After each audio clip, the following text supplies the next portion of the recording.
जय हिंद दोस्तों, आपका स्वागत है एक और वीडियो में। आज हम बात करने वाले हैं भारत की पहली पंचवर्षीय योजना के बारे में।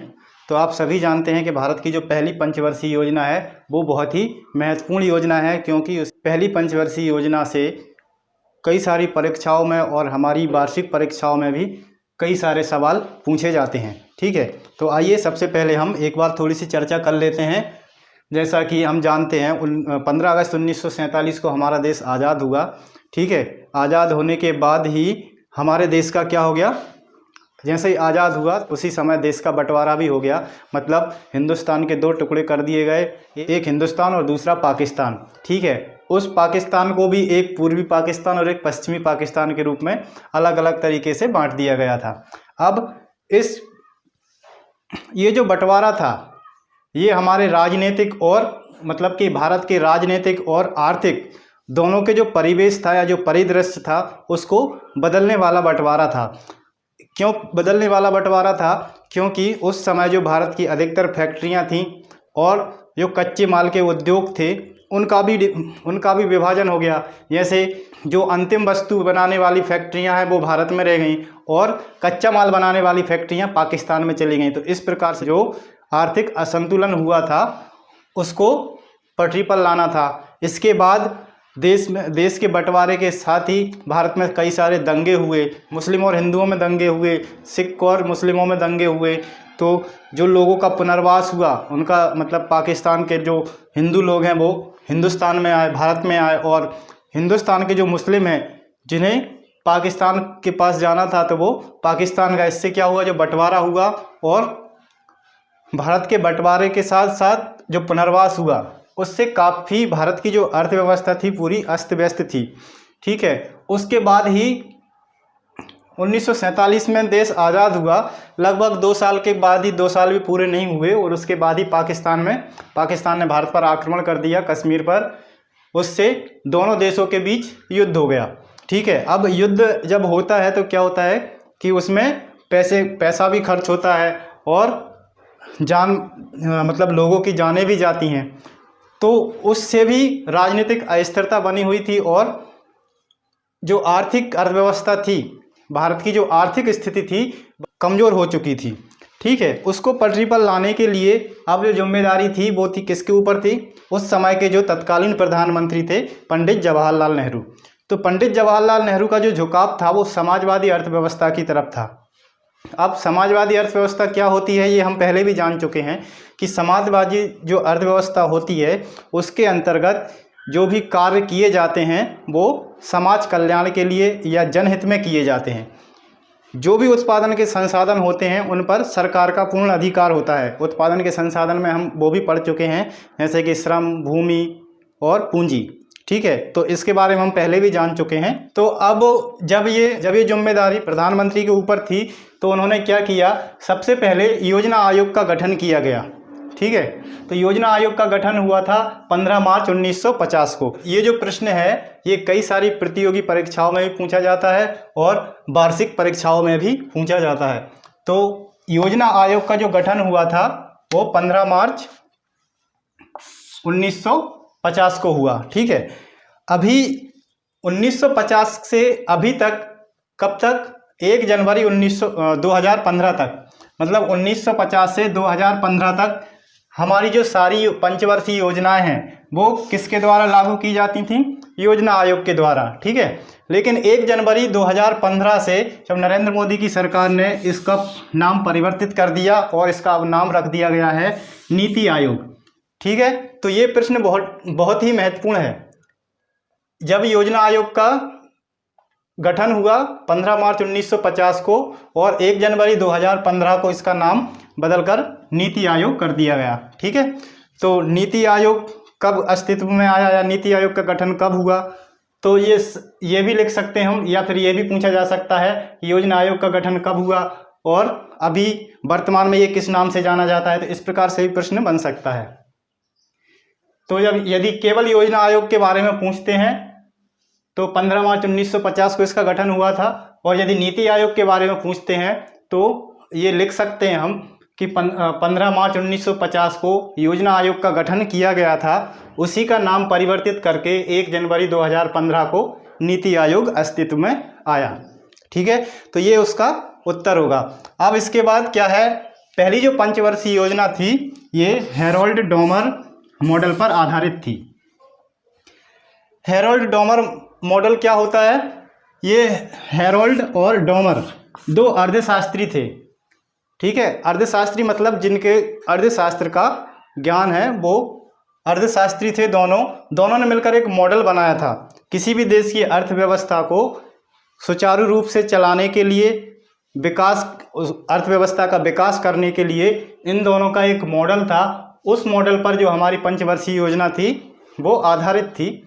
ठीक है, तो ये भी पूछा जाता है कि पहली पंचवर्षीय योजना कौन से मॉडल पर आधारित थी, तो हैरोल्ड डोमर मॉडल पर आधारित थी। ठीक है, ये उसका उत्तर होगा। अब जो पहली पंचवर्षीय योजना लागू की गई थी, या अब जो पहली पंचवर्षीय योजना घोषित की गई थी, उस पंचवर्षीय योजना के अंतर्गत भारत सरकार ने 2069 अरब रुपए का निवेश किया हुआ था। क्या किया था, टोटल व्यय जो किया हुआ था, मतलब 5 सालों के अंदर, ठीक है, भारत की अर्थव्यवस्था के विकास में और भारत के विकास में जो 2069 अरब रुपए का जो खर्च करना है उसका पहले पंचवर्षीय योजना में प्रावधान किया गया था। ठीक है, अब ये 2069 अरब जो रुपए थे 1950 में इसकी जो अंतर्राष्ट्रीय विनिमय दर थी उसके हिसाब से यदि देखें तो 23.6 अरब यूएस डॉलर की कीमत थी उस समय इसकी, 23.6 अरब यूएस डॉलर। ठीक है, 1950 की दर के अनुसार। ठीक है, ये इंडियन रुपीज़ में थी 2069 अरब रुपए, और 1950 की जो विनिमय दर थी, मतलब अंतर्राष्ट्रीय स्तर पर जो रुपए की कीमत थी, जो रुपए का मूल्य था, उसके अनुसार 23.6 अरब यूएस डॉलर के बराबर थे। ये 2069 अरब रुपए जो थे वो किस किस क्षेत्र में लगाए गए थे या बांटे गए थे, वो 7 व्यापक क्षेत्रों पर उनका व्यय किया गया था। मतलब 7 ऐसे व्यापक क्षेत्रों को लिया गया था इस योजना के अंतर्गत जो विकास, जिनका उस समय विकास करना था। तो जैसे कि सिंचाई और ऊर्जा, मतलब जो भारत देश है वह कृषि प्रधान देश है। ठीक है, जिसमें कि कृषि को सबसे अधिक महत्व दिया जाता है। तो उस समय जो अधिकतर कृषि होती थी वह बारिश पर निर्भर रहती थी, लेकिन उसको कम करने के लिए पंडित नेहरू ने और उस समय के जो अर्थशास्त्री थे या भारतीय अर्थशास्त्री थे, उन्होंने ये जब योजना बनाई तो उन्होंने ये निश्चय किया कि सिंचाई और ऊर्जा पर 27.2% रुपया इसमें लगा जाएगा। किसमें से, 2069 अरब रुपए जो टोटल खर्च किया था उनने इस योजना के अंतर्गत, उसमें से 27.2% का हिस्सा सिंचाई और ऊर्जा पर, मतलब सिंचाई के लिए क्या क्या परियोजनाएं करना है, डैम बनाना है, क्या करना है उस पर, और ऊर्जा बिजली उत्पादन पर 27.2% खर्च करना है। इसके बाद उद्योग, भारत में जो उद्योग हैं उनको सुदृढ़ करने के लिए या उनका पुनरुद्धार करने के लिए भी इसमें प्रावधान रखा गया। तो 8.4% रुपया, किसमें से, 2069 अरब रुपए में से 8.4% उद्योगों पर खर्च करना है। इसके अलावा कृषि एवं सामुदायिक विकास। अब कृषि के विकास के लिए तो मतलब कौन सी तकनीक के द्वारा कृषि में हम क्या ला सकते हैं, विकास कर सकते हैं, उत्पादन बढ़ा सकते हैं, किस तकनीक के द्वारा उत्पादन बढ़ा सकते हैं, और ट्रैक्टर खरीदना या जो यंत्र हैं कृषि उत्पादन में जो यंत्र उपयोग होते हैं उनका निर्माण करना। तो उस प्रकार से कृषि एवं सामुदायिक विकास में भी 17.4% रुपये 2069 अरब रुपए में से खर्च किए गए थे। ठीक है, खर्च करने का प्रावधान इसमें किया गया था। इसके अलावा अब जो है चौथा जो क्षेत्र था परिवहन एवं संचार। तो परिवहन एवं संचार मतलब परिवहन, सड़कें निर्माण के लिए और बसेस खरीदने के लिए, बस की सुविधा देने के लिए, रेल परिवहन, ये सारे जो भी परिवहन है, परिवहन में सभी क्षेत्र आ जाते हैं। हवाई परिवहन भी आ जाता है, रेल परिवहन भी आ जाता है, और बाकी बस परिवहन, जो भी परिवहन का है, जो भी परिवहन के साधन हैं उन सभी पर ये रुपया खर्च किया गया था। तो इस क्षेत्र में कितना रुपया लगाया गया, इस क्षेत्र में कितने रुपए का प्रावधान किया गया था? 24%, मतलब 2069 अरब रुपए में से 24% परिवहन एवं संचार पर खर्च किया गया था। ये मैं इसलिए आपको बता रहा हूँ क्योंकि ये परीक्षा में पूछा जा सकता है कि पहली पंचवर्षीय योजना के अंतर्गत ये इन 7 क्षेत्रों में से कोई सा भी आपसे पूछ सकते हैं कि कितना रुपए खर्च करने का प्रावधान था।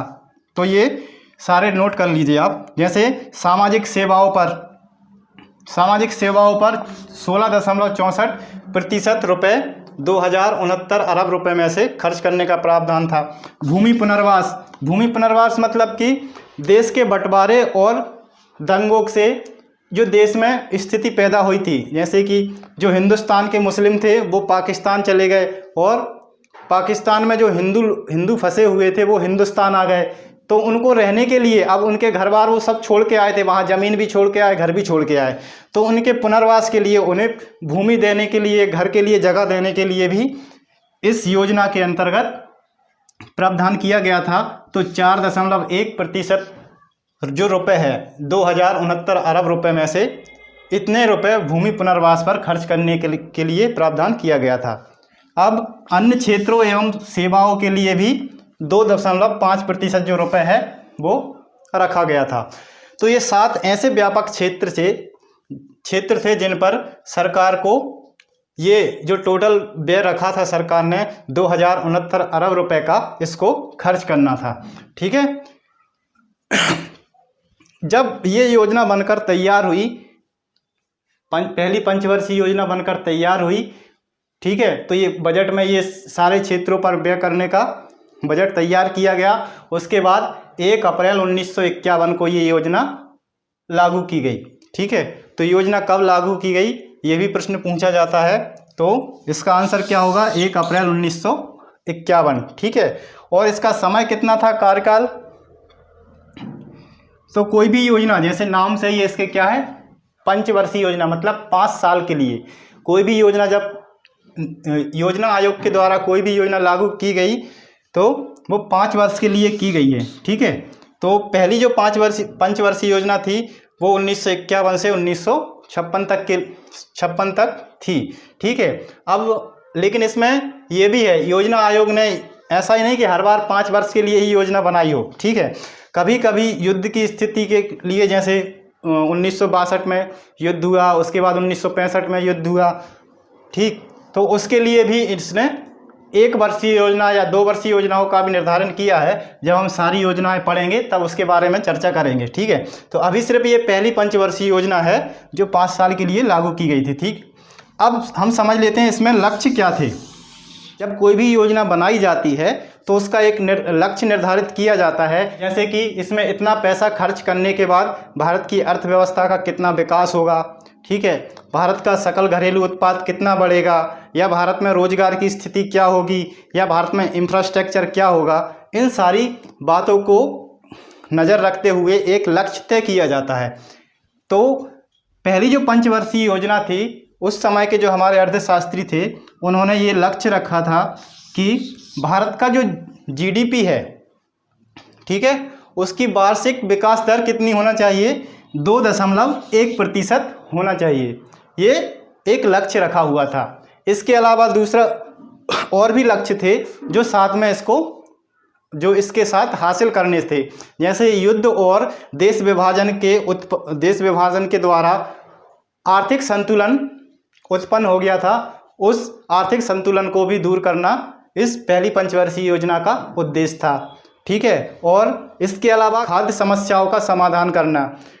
पहले जो खेती का विकास था, कृषि जो होती थी पहले, उसका विकास नहीं था जितना अभी हम देखते हैं। ठीक है, अभी हम जो कृषि की जाती है वो मशीनों से की जाती है, ट्रैक्टर से की जाती है, और पहले जो कृषि होती थी वह जानवरों के द्वारा की जाती थी। तो उसका जो उत्पादन था वो कम था, इतना कम था कि खाने के लिए भी विदेशों से आयात करना पड़ता था। ठीक है, तो खाद्य समस्याओं का समाधान करना भी इस पहली पंचवर्षीय योजना का उद्देश्य था। उसके अलावा लघु और जो कुटीर उद्योग थे, ठीक है, जब ईस्ट इंडिया कंपनी भारत में आई और उसने अपने व्यापार का विस्तार किया विस्तार करने के बाद जो भारतीय छोटे छोटे उद्योग थे वो क्या, उनका पतन हो गया था। पतन क्यों हो गया? क्योंकि जो अंग्रेज थे वो अधिकतर भारत के जो लोग थे या भारत की जो जनता थी उसको अलग ही अपने काम में लेते थे। जैसे कि नील की खेती कराना, यदि कोई व्यक्ति कपास की खेती करता तो वो कपड़ा उद्योग को अपना कपास बेचता था, लेकिन अंग्रेज़ों ने क्या किया, वो सिर्फ नील की खेती करने के लिए फोर्स किया। तो इस प्रकार के अंग्रेज़ों के जो इस प्रकार के दमन से और उनकी अलग प्रकार की नीतियों के कारण भारत के जो कई सारे कुटीर उद्योग थे और जो धंधे थे वो उनका समापन हो गया था या उनका पतन हो गया था। ठीक है, तो उन छोटे छोटे उद्योगों को और जो क्या करना था, फिर से यदि भारत का विकास करना था तो उनको फिर से चालू करना या फिर से उनका पुनरुद्धार करना बहुत ज़रूरी था। तो उन छोटे छोटे उद्योगों को भी फिर से खड़ा करने के लिए इसमें एक रणनीति तैयार की गई थी, जिसमें उद्योगों को 8.4% रुपये इसलिए इन पर खर्च करने के लिए रखा गया था। ठीक है, और इसके अलावा औद्योगिक पृष्ठभूमि को तैयार करना। उस समय जो हमारे अर्थशास्त्री थे, जो राजनीतिक अर्थशास्त्री थे या आर्थिक अर्थशास्त्री थे, वो सभी ये जानते थे कि यदि भारत का विकास करना है तो भारत के लिए औद्योगिक पृष्ठभूमि तैयार करना बहुत ज़रूरी है, क्योंकि उस समय इंग्लैंड और यूरोप के अधिकतर देशों में औद्योगिकरण के कारण ही उनका विकास हुआ, जो आज विकसित देशों के रूप में जाने जाते हैं। ठीक है, तो औद्योगिकरण की बहुत ज़्यादा आवश्यकता थी। ठीक है, तो ये औद्योगिकरण एक साथ नहीं हो सकता या एक दिन से स्थापित नहीं किया जा सकता। ठीक है, कोई भी फैक्ट्री हो उसको 2 दिन में खड़ा नहीं किया जा सकता। तो भारत में औद्योगिक पृष्ठभूमि को तैयार करने के लिए भी इसमें जो है उद्देश्य रखा गया था। ये उद्देश्य था कि आगे भारत को एक औद्योगिकरण में लाने के लिए, भारत को औद्योगिक नगरी या औद्योगिक देश बनाने के लिए औद्योगिक पृष्ठभूमि स्थापित करना बहुत ज़रूरी है। तो ये पहली पंचवर्षीय योजना का एक उद्देश्य था। ठीक है, अब इसके अंदर क्या क्या कार्य हुए वो भी देखिए। जब इन क्षेत्रों में पैसा लगाया तो क्या किया, सिंचाई और ऊर्जा के क्षेत्र में। ठीक है, सिंचाई और ऊर्जा के क्षेत्र में कितना पैसा लगाया था इन्होंने, 27.2%। मतलब कि 2069 अरब रुपए में से 27.2% जो रुपए था वो सिंचाई पर खर्च किया था। अब इसी योजना के अंतर्गत भाखड़ा नागल बांध और हीराकुंड बांध सिंचाई परियोजनाएं स्थापित की गई थी। मतलब तो ये पूछा जाता है कि भाखड़ा नागल जो बांध है और हीराकुंड बांध है, ये कौन सी परियोजनाओं में स्थापित किए गए थे। ठीक है, तो इसको ध्यान रखिएगा। पहली पंचवर्षीय योजना के अंतर्गत भाखड़ा नागल बांध और हीराकुंड बांध को स्थापित किया गया था। ठीक है, मतलब भाखड़ा नागल बांध परियोजना और हीराकुंड बांध परियोजना ये सिंचाई परियोजनाएं हैं दोनों, जो कि पहली पंचवर्षीय योजना के अंतर्गत स्थापित की गई थी। तो ये महत्वपूर्ण कार्य था इसका, पहली पंचवर्षीय योजना का। इसके अलावा ये जो पंचवर्षीय योजना सबसे सफल परियोजना मानी जाती है, क्योंकि इसकी जो लक्ष्य कितना था इसका, 2.1% का, लेकिन जो हासिल हुआ था भारत को, ठीक है, जब ये परियोजना लागू की गई, हर क्षेत्र में पैसा लगाया गया, उसके बाद जो भारत की विकास दर प्राप्त हुई थी वो 3.6% वार्षिक विकास दर प्राप्त हुई। मतलब कि सबसे ज़्यादा सफल रही, बहुत ही सफल रही ये परियोजना। अब इसको देखते हुए ये वार्षिक जीडीपी विकास दर को माना था इन्होंने ना, मतलब एक साल में कम से कम 2.1% प्राप्त करनी है, लेकिन इसमें जो प्राप्त हो रही थी वो कितनी हो रही थी, 3.6% वार्षिक। तो इसकी जो सफलता को देखते हुए साल का जो आखिरी वर्ष था, आखिरी वर्ष कौन सा इसका, 1956। पंचवर्षीय योजना का जो आखिरी वर्ष था 1956, उसमें कई सारे प्रोजेक्टों पर हस्ताक्षर किए गए, कई सारे प्रोजेक्टों का निर्धारण किया गया।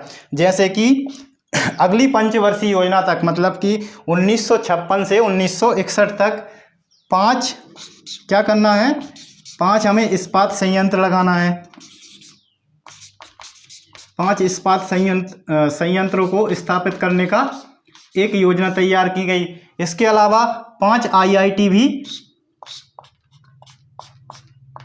अगली पंचवर्षीय योजना तक स्थापित करना है, इसका भी एक प्रावधान किया गया और संविदा पर हस्ताक्षर किए गए। ठीक है। बाद में यही इसी के द्वारा 1951 में देखिए एक IIT कौन सी, भारतीय प्रौद्योगिकी संस्थान, एक सबसे पहले खड़गपुर, जो खड़गपुर का संस्थान है IIT संस्थान, वो भी इसी पहली पंचवर्षीय योजना के अंतर्गत माना जाता है, जो कि 1951 में बना हुआ। ठीक है। और अगली पंचवर्षीय योजना यानी कि 1956 से 1961 तक 4 और IIT संस्थानों को स्थापित करना है, तो उनका भी लक्ष्य रखा गया था, जिसमें शामिल थे, कौन कौन से वो शामिल थे वो नोट कर लीजिए। तो ये पूछा जाता है कि पहली पंचवर्षीय योजना में भारत के प्रौद्योगिकी 5 मतलब प्रथम प्रौद्योगिकी संस्थान जो थे IIT थी, वो कौन कौन सी थी, उनके नाम क्या थे। तो आप नोट कर क्या लिखेंगे, मुंबई। ठीक है। ये कब अस्तित्व में आया, फिर दूसरी पंचवर्षीय योजना थी 1958 में। ठीक है। 1956 से 1961 तक, तो 1958 में ये अस्तित्व में आया। उसके बाद कानपुर, ये भी इसी पंचवर्षीय योजना में इसका हस्ताक्षर किया गया था, इसके ड्राफ्ट पर हस्ताक्षर किए गए थे। ये हुआ था 1959 पर। और एक और हुआ था इसी वर्ष, कौन सा, मद्रास, 1959 में। और इसके बाद फिर एक 1961 में एक और शामिल किया गया, दिल्ली का जो IIT है वो 1961 में, ठीक है, बना।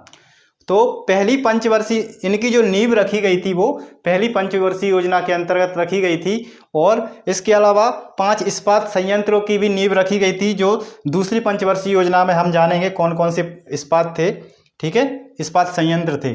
उसके अलावा जो जानकारी है, ये पहली पंचवर्षीय योजना की बहुत ही महत्वपूर्ण जानकारी है, जिसके अंदर से बहुत सारे प्रश्न बनते हैं और जो प्रतियोगी परीक्षा है उसमें पूछे जाते हैं। बाकी वार्षिक परीक्षा में भी इसमें से प्रश्न आता ही है। ठीक है। ये सारी जानकारी आप नोट कर लीजिए, ठीक है, ताकि आपको आगे काम आए। तो मैं उम्मीद करता हूँ कि आज जो जानकारी आपको दी गई है आगे आपके काम आएगी। और इसी जानकारी के साथ इस क्लास को हम यहीं पर ख़त्म करते हैं। ठीक है, मिलते हैं आपको अगली क्लास में, तब तक के लिए जय हिंद।